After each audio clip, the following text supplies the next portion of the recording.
মঞ্চত থকা বিশিষ্ট ব্যক্তিসকল আৰু ৰাইজ,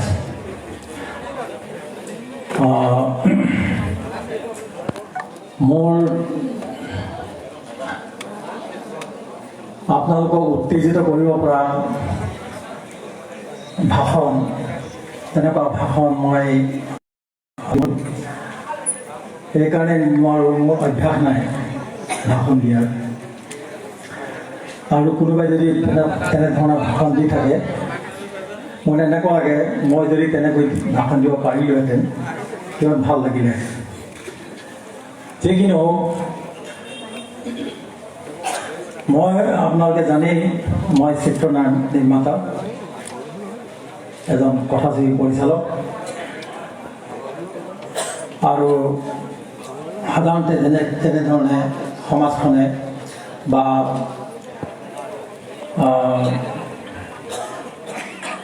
বিভিন্ন লোকে, বিভিন্ন নাগৰিকে যেনেধৰণে পৃথিৱীখন চাই,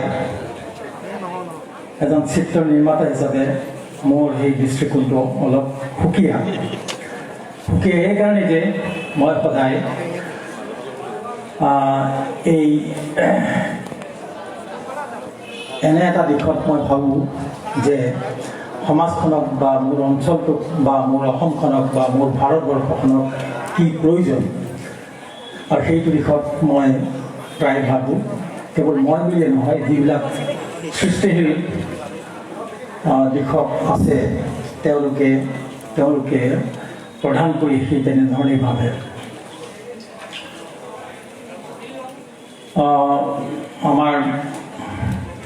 মই ভূপেনদাৰ নাম লওঁ। ভূপেনদাৰ যিখিনি সৃষ্টি, বিশেষকৈ উত্তৰ পূৰ্ব অঞ্চলৰ সমন্বয়ৰ দিশত কিমানবিলাক অৱদান দি গ'ল, আৰু সমন্বয় বোলা শব্দটো ভূপেনদাই জনপ্ৰিয় কৰি থৈ গৈছে। আৰু এইটো এটা মূল বস্তু। বিশেষকৈ আমি যেতিয়া নেকি অসমখনক চাওঁ আৰু অসমখনৰ সুৰক্ষাৰ কথা, অসমখনৰ ভৱিষ্যতৰ কথা, অসম বুলিয়ে নহয় গোটেই উত্তৰ পূৰ্বাঞ্চলৰ ভৱিষ্যতৰ কথা ভাবোঁ, এই সমন্বয়টো খুবেই প্ৰয়োজন। ভাৰত স্বাধীন হোৱাৰ পিছত আৰু পৰিস্থিতি সম্পূৰ্ণ বেলেগ। এখন আমি গণতান্ত্ৰিক দেশৰ অধীনত আছোঁ, আৰু গণতন্ত্ৰ বোলা দিশটোৱে খুবেই বাঞ্ছনীয়, আমাক লাগে। তাৰ ওপৰত হৈছে আমাৰ ভাৰতবৰ্ষৰ যিখন সংবিধান, এই সংবিধানখন খুবেই পৃথিৱীৰ যিমানবিলাক সংবিধান আছে, আৰু সেই সকলো সংবিধানৰ ভিতৰত এখন আটাইতকৈ উচ্চমানৰ সংবিধান। গতিকে আমি এখন দেশ হিচাপে চাবলৈ গ'লে আমি স্বৰ্গ এখনত আছোঁ। মই পৃথিৱীৰ নানান বহুত ঠাই চাইছোঁ, দেখিছোঁ, আৰু সেই অনুসাৰে আমি এখন স্বৰ্গত আছোঁ বুলিয়ে ক'ব লাগিব। কিন্তু এই স্বৰ্গ হ'লেও এই ভাৰতবৰ্ষখনতে নানান ধৰণৰ অঞ্চল আছে। অঞ্চল হিচাপে চাবলৈ গ'লে যেনেকৈ উত্তৰ পূব অঞ্চল বা অসমখন বা অসমৰ চুকে কোণে থকা প্ৰতিটো অঞ্চল, আৰু ঠিক তেনেদৰে বেলেগ ৰাজ্যত যিবিলাক অঞ্চলবিলাক আছে ৰাজ্য হিচাপেও, আৰু এইবিলাক হৈছে এখন দেশতে থকা সম্পূৰ্ণ ইখনৰ পিছত ইখন অমিল অঞ্চল হিচাপে এখন সুকীয়া পৰিৱেশ পৰিস্থিতি। গতিকে এইটো এটা খুবেই বাঞ্ছনীয় যে আমাৰ যিবিলাক আমি নাগৰিক, সেই সকলোবিলাকে জনা উচিত, নিজৰ অঞ্চলটোক চিনি পোৱাটো উচিত, নিজৰ ঠাইখনক জনা উচিত। আমি হয় বহুতখিনি শিক্ষা লৈছোঁ, কিন্তু এইটো এটা সদায় প্ৰশ্ন এটা থাকে, আমি নিজৰ অঞ্চলটো কিমানে ভাল ধৰণে জানো, আৰু সেইটো দিশত আমি অধ্যয়ন কৰোঁ নে নকৰোঁ। আৰু সেইটো দিশতে মই দুটামান কথা কওঁ। আজি যিটো ৰাজনৈতিক পৰিস্থিতি হৈছে, পৰিৱেশ হৈছে, তাৰ আলামত সংযোগ ৰাখি মই কেইটামান কথা কওঁ, যিটো নেকি আপোনালোকৰ বাবে হয়তো খুবেই গুৰুত্বপূৰ্ণ হ'ব পাৰে যদি আমি খুব ভাল ধৰণে তাক অধ্যয়ন কৰোঁ আৰু মনোনিৱেশ কৰোঁ। আমি অসমখন যদি আমি চাওঁ, অসমখন যাতে কেনেকৈ গঠন হৈছিলে। মানুহে যেতিয়া নেকি এই এটা সময়ত আমি ক'ব পাৰোঁ যে এই অসমখনত কোনোৱেই নাছিলে, এই ব্ৰহ্মপুত্ৰখন হয়তো আছিলে হাজাৰ হাজাৰ হাজাৰ হাজাৰ বছৰ আগত প্ৰায় ব্ৰহ্মপুত্ৰ বৈ আছে। এই পাহাৰ ভৈয়াম গোটেইখিনি আছিলে, কিন্তু মানুহ হয়তো নাছিলে। এটা সময়ৰ পৰা মানুহ আহিবলৈ আৰম্ভ কৰিলে আৰু এই অসমখনত বিশেষকৈ এই ব্ৰহ্মপুত্ৰ উপত্যকা আৰু বৰাক উপত্যকা মানুহ বহু ঠাইৰ পৰা আহিলে, চাৰিদিশৰ পৰা। কেনেকৈ আহিলে? আমি সকলোবিলাক আহিলে ইয়াত প্ৰব্ৰজনকাৰী হিচাপে, মাইগ্ৰেণ্ট হিচাপে, এইটো মাইগ্ৰেশ্যন হৈ আহিছে। সেইটো সময়ত তেতিয়া আমাৰ শিক্ষা ব্যৱস্থা এনেধৰণে বা ঘৰ দুৱাৰ বা তেনেধৰণে আমি এই আধুনিক যুগ নাছিলে। সেইটো সময়ত মানুহৰ তিনিটাই চিন্তা আছিলে। এটা হৈছিলে নিজৰ অঞ্চলটোত পানীৰ ব্যৱস্থা থাকিব লাগে, পানীৰ দ্বিতীয়তে খেতি কৰিবৰ কাৰণে, শস্য উৎপাদন কৰিবৰ কাৰণে, যাৰ কাৰণে আমি খাই কৈ জীয়াই থাকিব পাৰোঁ। শস্য উৎপাদন কৰিবৰ কাৰণে এটা মাটি লাগে, সাৰুৱা মাটি, খেতি মাটি লাগে। আৰু তৃতীয়টো হৈছে এখন ওখ ঠাই য'ত নেকি আমি ঘৰটো সাজিব পাৰোঁ। এই তিনিটা কাৰণেই যিমানবিলাক প্ৰব্ৰজনকাৰী এটা সময়ত যেতিয়া অসমখন নাছিলেই, ভাৰতবৰ্ষ নাছিলে, এই পৃথিৱীখনৰ যিমানবিলাক দেশ হ'ল সেইবিলাক কোনোৱেই নাছিলে। মানুহে ইফালৰ পৰা সিফালে গ'ল, কোনেও নাজানে ক'ত গৈছে। কোনোবা এখন দেশৰ পৰা কোনোবা এখন দেশত গৈছে বুলি নহয়, তেওঁলোকে এখন ঠাইৰ পৰা এখন ঠাইলৈ যায়, এই তিনিটা বস্তু বিচাৰিয়ে যায়: পানী, সাৰুৱা মাটি আৰু এখন ওখ ঠাই।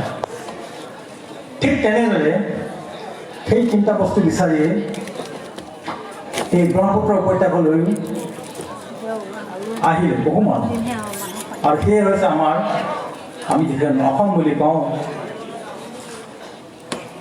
এই প্ৰব্ৰজনকাৰীসকল, জাতি, উপজাতি, জনগোষ্ঠী সকলোবিলাক আহি ইয়াত বহিলেহি। এটা কথা মন কৰিব, সেইটো সময়ত সেই জাতি, জনগোষ্ঠী, উপজাতি যিসকল আহিছে, যিটো বিশ্বাস লৈ আছে, ধৰ্মই হওক, যিকোনো ধৰ্ম, যিকোনো আদৰ্শ লৈ আহিছে, তেওঁলোকে কিন্তু এটা গোষ্ঠীৰ ওপৰত ইটো গোষ্ঠীয়ে আক্ৰমণ কৰিবলৈ অহা নাই, আক্ৰমণ কৰিবলৈ অহা নাছিলে। প্ৰত্যেকটো গোষ্ঠী এই অসমখনলৈ, এই ব্ৰহ্মপুত্ৰ উপত্যকালৈ আহিলে আক্ৰমণ কৰি অহা নাই। আক্ৰমণ বোলা বস্তুটো কোনে ভাল নাপায়। আপোনাৰ এখন ঘৰ আছে, আপুনি ঘৰখন ভালদৰে থাকিব বিচাৰে, আপুনি এইটো বিচাৰে নেকি বেলেগ এখন ঘৰে আপোনাৰ ঘৰখন আক্ৰমণ কৰক? আক্ৰমণ কোনেও ভাল নাপায়। আৰু সেইটো সময়তো এই যিবিলাক জাতি জনগোষ্ঠী আহিছিলে ইয়াত বহিলেহি, কোনেও কাৰো ওপৰত আক্ৰমণ কৰা নাই। কাৰণ তেওঁলোকৰ উদ্দেশ্য আক্ৰমণ কৰাৰ উদ্দেশ্য নহয়, তেওঁলোকৰ উদ্দেশ্য আছিলে এই তিনিটা বস্তু: পানী, সাৰুৱা মাটি আৰু ওখ ঠাই। তাৰেই আমি আজি বংশধৰ। সেই সেইসকলৰে আপোনালোকৰ ইয়াত প্ৰত্যেকে এজন এটা গোষ্ঠীৰ বংশধৰ হ'ব পাৰে। ইয়াত আপোনালোকে এইটো মনত ৰাখিব, সেইটো সময়ত আপোনালোকে কাজিয়া লাগিবলৈ অহা নাই। ইয়াত এই অসমখনত বহিছিলেহি নিজৰ জীৱনটো জীয়াবৰ কাৰণে, এখন সমাজ গঢ়িবৰ কাৰণে, সেই অঞ্চলটোক সুৰক্ষা দি গোটেই ভাল ধৰণে যাতে জীৱন যাপন কৰিব পাৰে সেই মনোবৃত্তি লৈ আহিছিলে। আপোনালোকৰ পূৰ্বপুৰুষে কেতিয়াও কাজিয়া কৰা নাছিল ইজনৰ ওপৰত। হয়তো কিছুমান তেতিয়া কাজিয়া হৈছিলে গোষ্ঠীৰ মাজত। কি কাৰণে হৈছে জানেনে? এটা গোষ্ঠীৰ ডেকা এজনে আন এটা গোষ্ঠীৰ যুৱতী এগৰাকী পলুৱাই লৈ আনিলে, আৰু তেতিয়াই কাজিয়া হৈছিলে গোষ্ঠীৰ মাজত। আৰু সেইটো হৈছে প্ৰেম।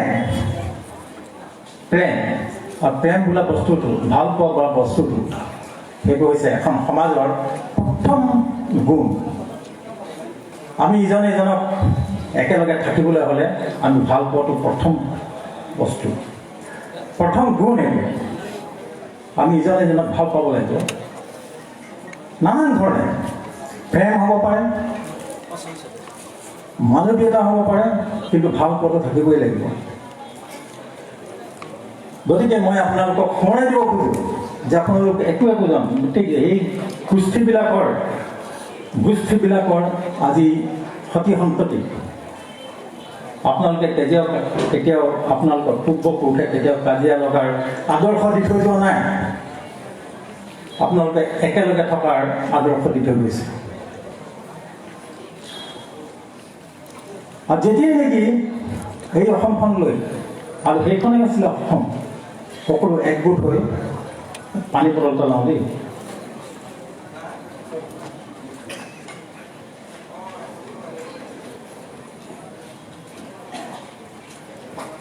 এতিয়া আজিৰ অসমখন আপোনালোকে ৰিজাই চাওক।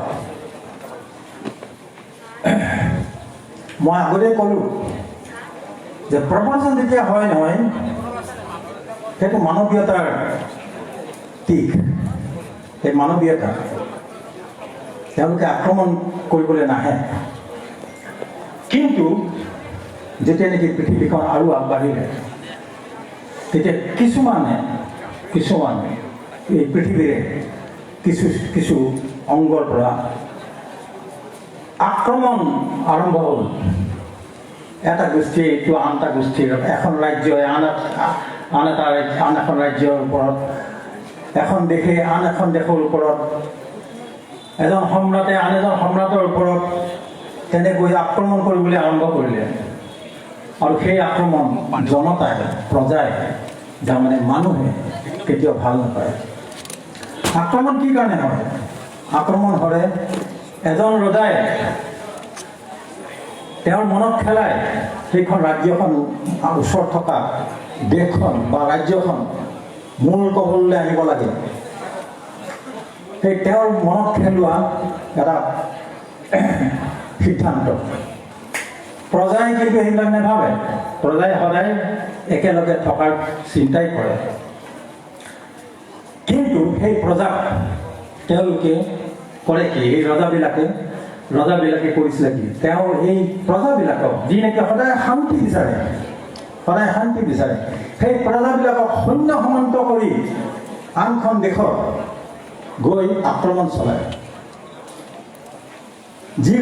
যিখন দেশত আক্ৰমণ চলায় সেইসকলৰ প্ৰজায়ো শান্তিয়ে বিচাৰে, আৰু সেইসকলৰ প্ৰজাৰ লগত এইখন দেশৰ প্ৰজাও সদায় আহা যাহ থাকে, বন্ধুত্ব থাকে।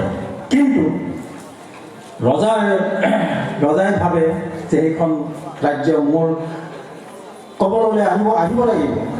গতিকে তেওঁ এই প্ৰজাক সৈন্য সমান্তক কৰি সেইখনৰ ওপৰত, সেই ৰাজ্যখনৰ ওপৰত আক্ৰমণ কৰিবলৈ যায়।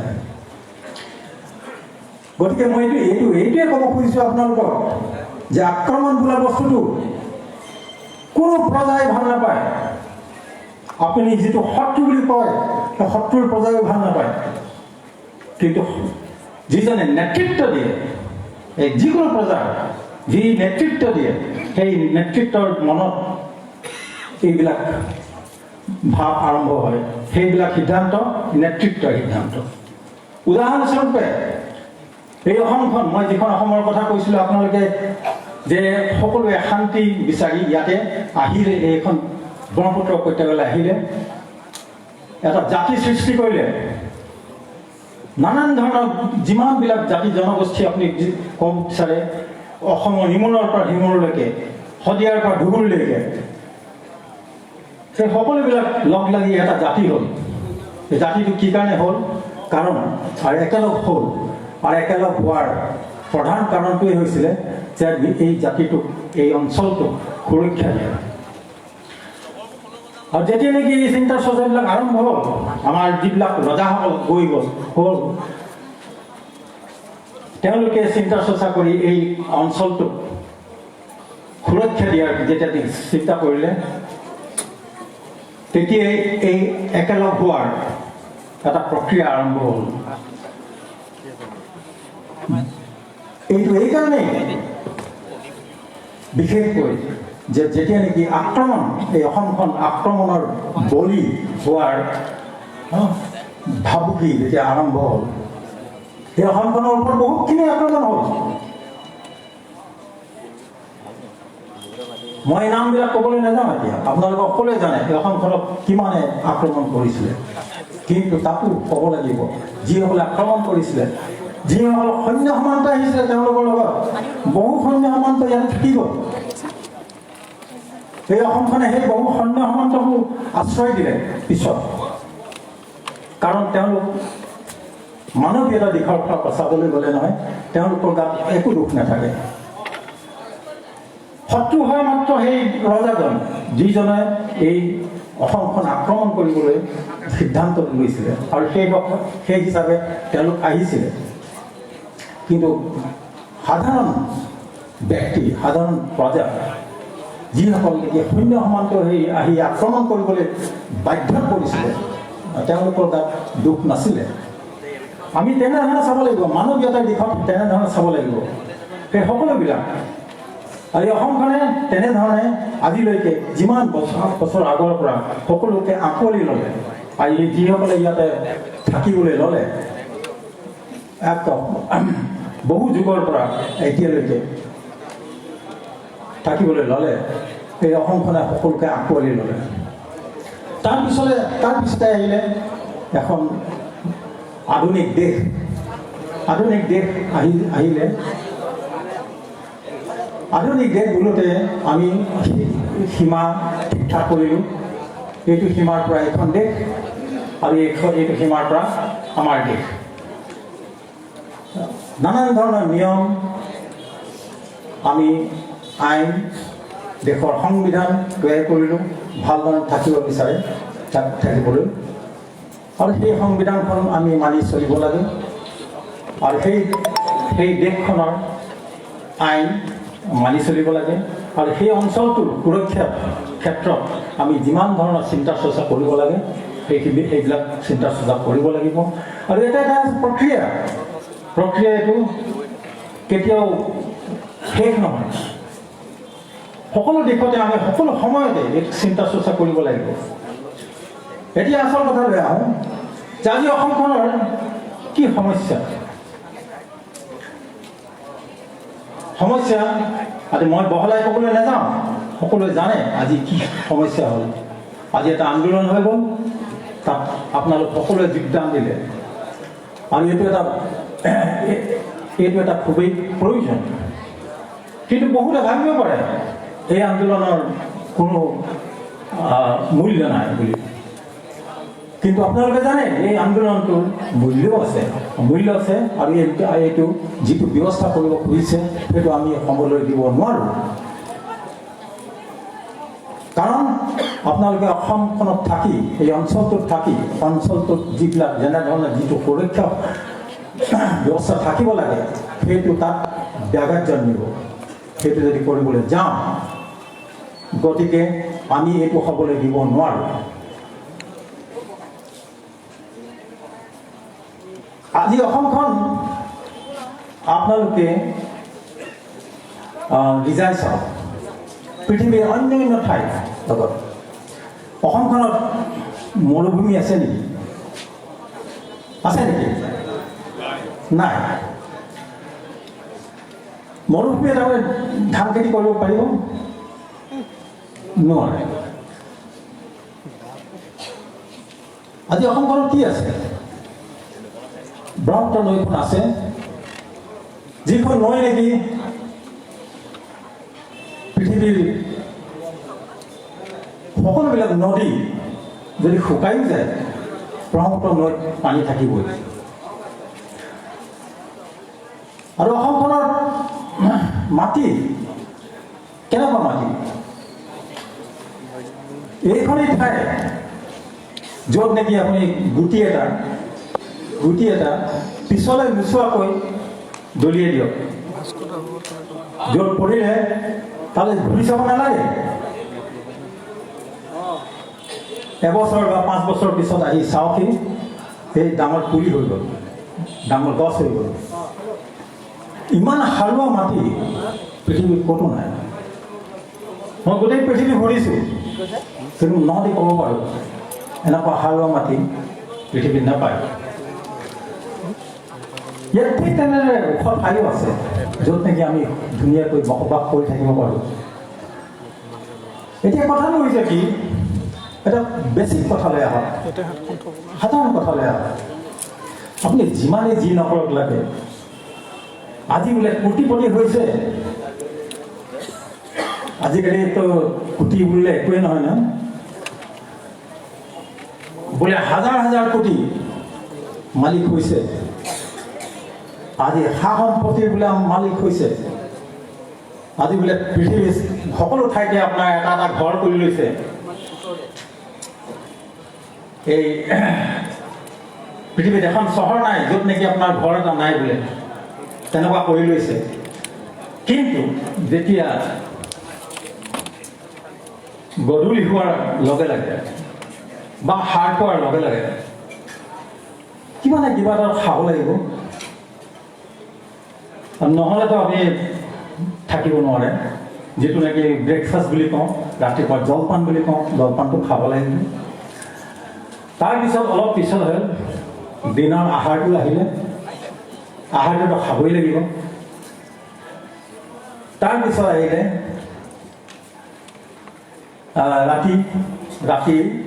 ৰাতিৰ আহাৰটোতো খাবই লাগিব। আপুনি লঘোণে থাকিব নোৱাৰে আৰু সেই ভোকত থাকিব নোৱাৰে আপুনি। এই খাদ্যটো সেই কোটি কোটি থকা মানুহজনকো দৰকাৰ, প্ৰয়োজন। আমাৰ ইয়াত যোৰহাটতে বাহিৰত যদি কোনোবা এজন ভিক্ষাৰী আছে, তেওঁকো প্ৰয়োজন, সকলোকে প্ৰয়োজন। আপুনি তাৰ লগতে আপুনি অসমখনক যোগাযোগ কৰি লওক, সংযোগ কৰি লওক।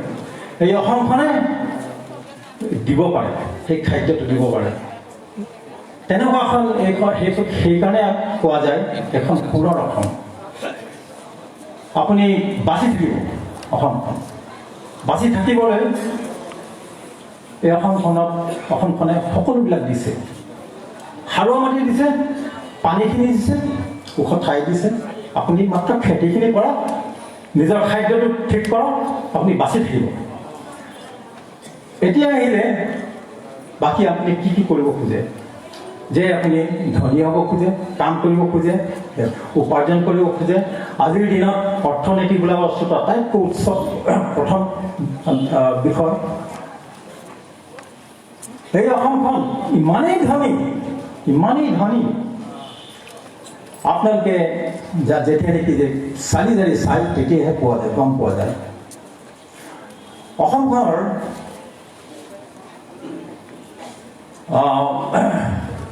যিটো বাজেট, বছৰেকীয়া যিটো বাজেট হয়, সেই বাজেটটো এই অসমখনৰ যিটো প্ৰকৃতি আপোনাক ধুনীয়াকৈ দি দিব পাৰে।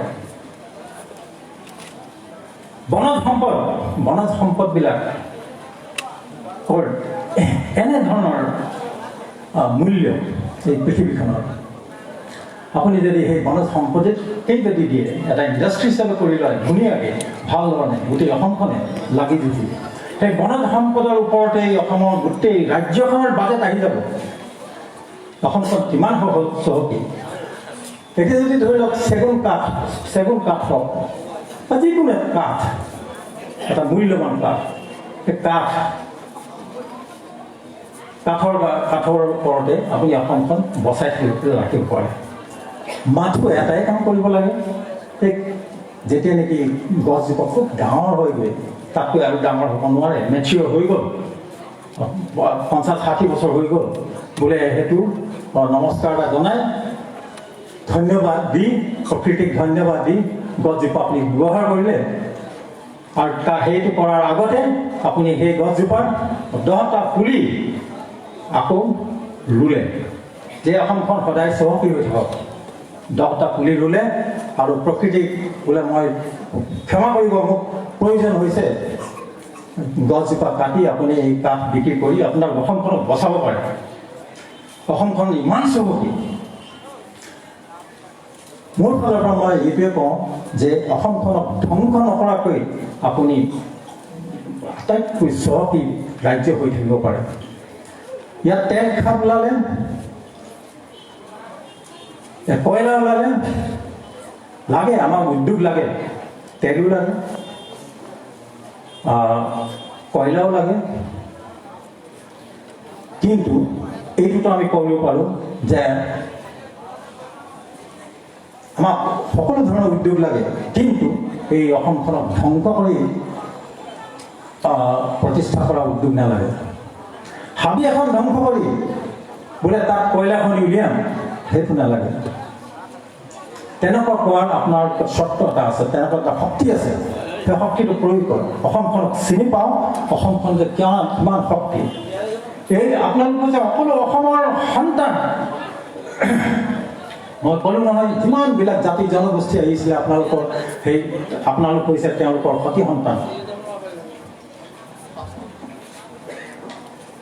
তেওঁলোকে তেখেতসকলে এই যেনেধৰণে অসমখনক যিটো দৃষ্টিকোণেৰে চাইছিলে, এখন চহকী, ইয়াত নেকি জীৱনৰ পিছত জীৱন, প্ৰজন্মৰ পিছত প্ৰজন্ম আমি জীয়াই থাকিব পাৰিম বুলি সেই বিশ্বাসটো আজি যিটো এটা অৱস্থাত পৰিছে, সেইটোৰ পৰা আমি অসমখনক বচাব পাৰে।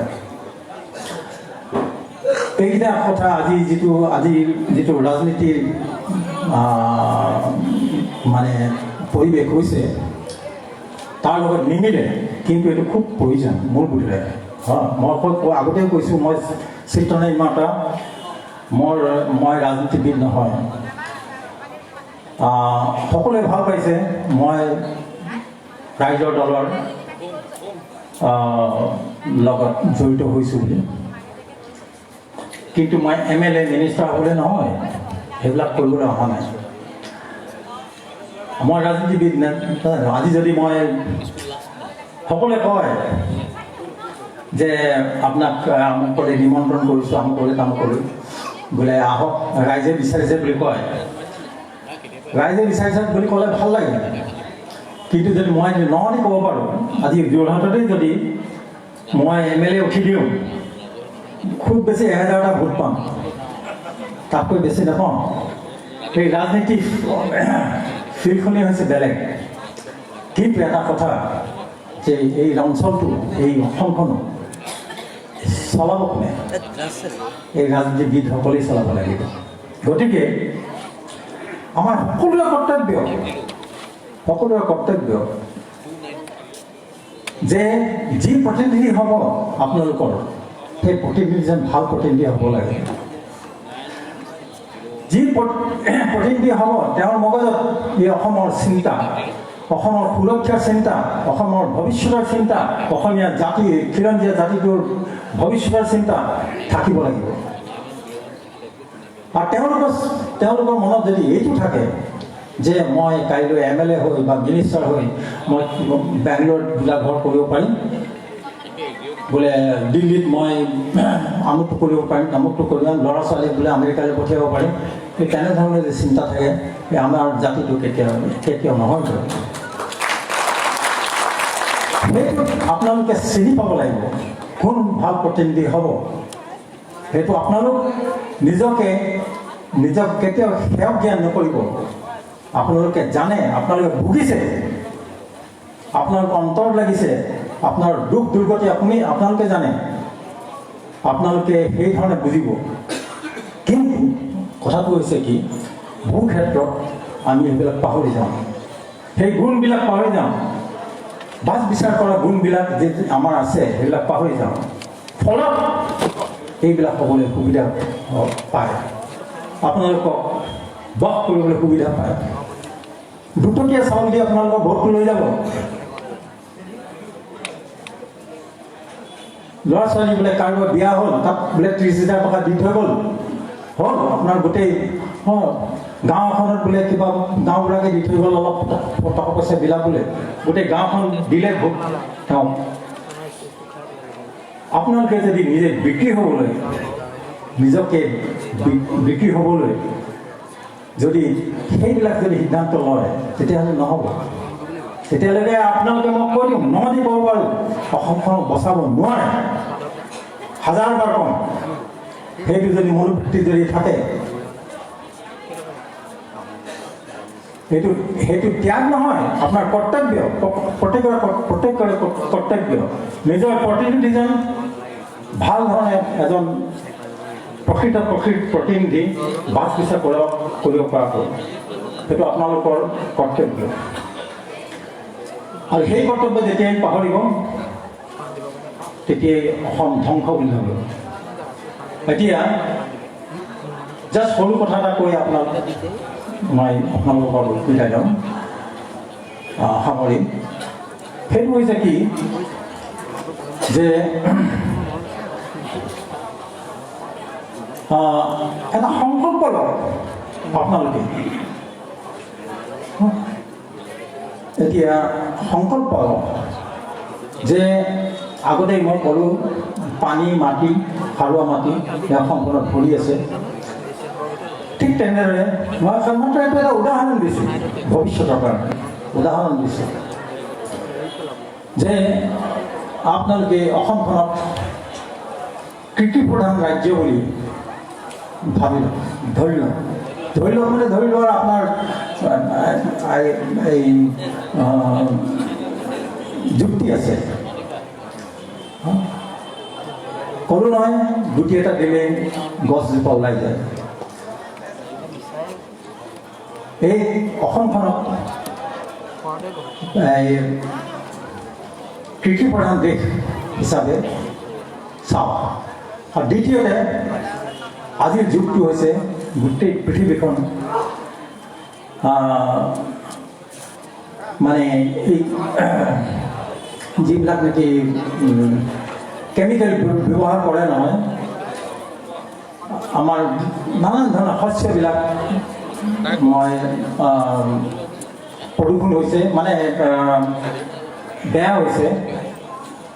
আৰু সেইফালৰ পৰা আমি যিবিলাক কৈ থাকোঁ যে অৰ্গেনিক হ'ব লাগে, সেইটো নহয়গৈ। আপোনালোকে এটা কথা মন কৰক যে আমাৰ আটাইতকৈ এই দেশখনৰে যিমানবিলাক ধনী ধনী মানুহ আছে, যিসকলে কৰ্পৰেট চলায়, যিসকলে এই মেনুৱেলবিলাক এটা গ্ল'বেলাইজেশ্যনৰ নামত তেনেকুৱা ধৰণৰ গোটেই পৃথিৱীৰ কৃষি দিশটো বোলে গ্ল'বেলাইজ কৰিব খুজিছে আৰু নন অৰ্গেনিক কৰিব খুজিছে আৰু সেইবিলাকৰ কবলত পৰি আপোনালোকে ধৰি লওক আমি কৃষকসকলে নানান ধৰণে উৎপাদন বেছি কৰিবৰ কাৰণে এই তাক প্ৰয়োগ কৰিছে ফলত যিবিলাক শস্য উৎপাদন হৈছে স্বাস্থ্যকৰ দিশত নপৰে যিসকলে আমাক এইটো প্ৰণালী দেখুৱাই দিছে যিসকলে তাৰ ওপৰত ব্যৱসায় কৰিছে তেওঁলোকে ক'ৰ খাদ্য খায় তেওঁলোকে খাদ্য ক'ৰ খায় সকলোকে যদি আপুনি চালি আজিকালি গুগলতো চাব পাৰে তেওঁলোকৰ নিজা খেতি আছে য'ত নেকি এই মেনিয়ৰবিলাক প্ৰয়োগ নকৰে তাত অৰ্গেনিক খেতি কৰে ধানেই হওক ঘেঁহুৱে হওক যিমানবিলাক হওক তেওঁলোকে সেই ঘৰখনে তাৰ পৰাহে খায় কিন্তু আপোনালোকক শিকাইছে আমাৰ গোটেই দেশখনক শিকাইছে খেতিয়কক শিকাইছে সেইবিলাক গ্ল'বেলাইজেশ্যন নামত ব্যৱসায়ৰ নামত উৎপাদনৰ নামত অস্বাস্থ্যকৰ খেতি কৰিবলৈ গতিকে মই সেইফালৰ পৰা কৈছোঁ অসমখন ইমানেই চহকী সেই ক্ষেত্ৰত যে আপোনালোকে অসমখনত এনেকুৱা এখন ৰাজ্য কৰি পেলাব পাৰে যে কৃষি প্ৰধান আৰু এখন সম্পূৰ্ণৰূপে অৰ্গেনিক ষ্টেট অৰ্গেনিক ৰাজ্য হিচাপে কৰি পেলাব পাৰে আৰু তাৰ সেইটো এটা ডাঙৰ ব্যৱসায় আৰু তাৰ ওপৰতে অসমখন চলি থাকিব বছৰ পিছত বছৰ ধৰি হাজাৰ বছৰলৈকে আৰু এইটো এটা প্ৰথা সেইটো তেনেধৰণে আপুনি মনতে এটা উদাহৰণ দিব কৰিব পাৰে কৰাটো উচিত আৰু ইয়াকে কৈ মই আপোনালোকক অনুৰোধ কৰোঁ যে মোৰ যে ৰাইজৰ দলৰ হৈ যে মই ইয়াত উপদেষ্টা হিচাপে আছোঁ আৰু যিমানবিলাক পাৰোঁ মই এইটো ক'ব খোজোঁ ৰাইজৰ দলত যিবিলাক জড়িত হৈ আছে বহু যুৱতী জড়িত হৈ আছে খুব কষ্ট কৰে আজি